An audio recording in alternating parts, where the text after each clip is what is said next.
ব্যস্তপুর নামে একটি গ্রাম ছিল।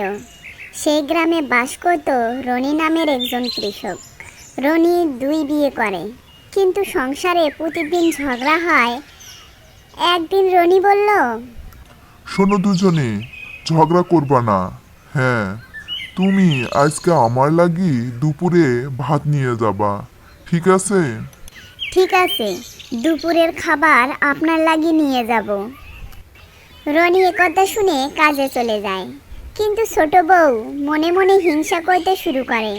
সে নিজে নিজে বিড়বিড় করে বলতে লাগলো, কতই না পীড়িত, বড় বউকে বলছে ভাত নিয়ে যেতে, আমাকে বলল না। বড় বউ দুপুরে ভাত নিয়ে যাচ্ছিল স্বামীর জন্য। তোর স্বামীর জন্য এতই দরদ, দুপুরে খাবার নিয়ে যাস? দেখাচ্ছি মজা। এই বোতলে আছে পড়া পানি, এই পানি দিয়ে আমার সতীনকে কুমির বানিয়ে দেব, কত মজা হবে। বড় বউ পথে যেতে লাগলো। ছোট বউ বড় বউয়ের পথ আটকে দাঁড়ায়। কিরে ছোট, কই যাস? কিছু বললি না যে আমাকে? শরীরে কিসের পানি দিলি? আর কিছুক্ষণ পরে তুমি কুমির হয়ে যাবে। আমার স্বামীর কাছ থেকে ভালোবাসা পাই না, তোরে বেশি আদর করে। এবার তোরে কুমির করে দিলাম। যদি তুই বাড়াবাড়ি করিস, তাহলে তোর মেয়েকেও আমি তোর মতো আবার কুমির বানিয়ে দেব। তাকে কুমির বানিয়ে ছোট বউ বাড়ি ফিরে আসে। বড় বউয়ের মেয়ে রূপা দৌড়ে এসে জিজ্ঞাসা করল, ছোট মা, ও ছোট মা, আমার মা কই? আমি কি জানি তোর মা কই? আমাকে তোর মা কিছু কি বলে গেছে?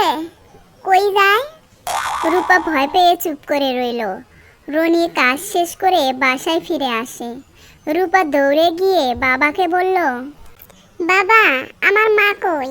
তোর মা কি বাসায় ফিরে নাই?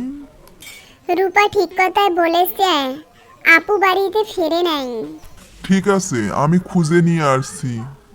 এই বলে রনি খুঁজতে গেল। অনেক জায়গায় খুঁজেছে বড় বউকে, কিন্তু বড় বউয়ের সন্ধান পায়নি। সন্ধ্যাবেলা রনি ফিরল। বাবা, মা আসেনি? মা রূপা, তোমার মাকে পাইনি। আল্লাহরে ডাকো যেন তোমার মা ফিরে আসে। পরের দিন সকালে রূপা পুকুর ঘাটে দাঁড়িয়েছিল। হঠাৎ দেখলো একটা কুমির তার দিকে তাকিয়ে আছে। রূপা বলল, তুমি কেন আমার দিকে তাকিয়ে আছো? মা তো মেয়ের দিকে তাকিয়েই থাকবে। তুমি কথা বলতে পারো? তুমি আমাকে মেয়ে ডাকছো কেন? তুমি তো কুমির। আমি তো কুমির না, আমি তোর মা। কি? তাহলে তুমি কুমির কিভাবে হয়েছো? তোর সৎ মা আমাকে কুমির বানিয়ে দিয়েছে। রূপা একথা শুনে কেঁদে বাড়ি ফিরে বাবাকে বলল, বাবা জানো, মাকে কুমির বানিয়ে আমাদের পুকুরে ছেড়ে দিয়েছে আমার ছোট মা। কি বলিস? বাবা, রূপা আপা ঠিকই বলেছে, এই পানি দিয়ে বড় মাকে কুমির বানিয়ে দিয়েছে। রনি পানি নিয়ে পুকুর পাড়ে গেল। পুকুরটি পাড়ে উঠে এলে রনি পানি ঢেলে দিল। বড় বউ মানুষ হয়ে গেল। চলো বাড়ি ফিরে যাই। তোমার এত বড় সাহস, আমার স্ত্রীকে কুমির বানিয়ে পুকুরে ছেড়ে দিয়েছ? তুমি কি মানুষ?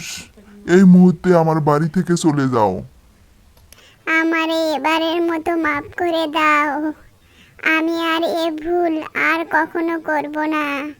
আমি ক্ষমা চাচ্ছি। তোমার কোনো ক্ষমা নেই, আমার বাড়ি থেকে চলে যাও। ওগো, তুমি এবারের মতো ছোটকে মাফ করে দাও। ভুল তো মানুষই করে, বলো। ঠিক আছে, ক্ষমা করে দিলাম। আর কখনো এ ধরনের কাজ করবা না। বন্ধুরা, লাইক করো, কমেন্ট করো এবং সাবস্ক্রাইব করো।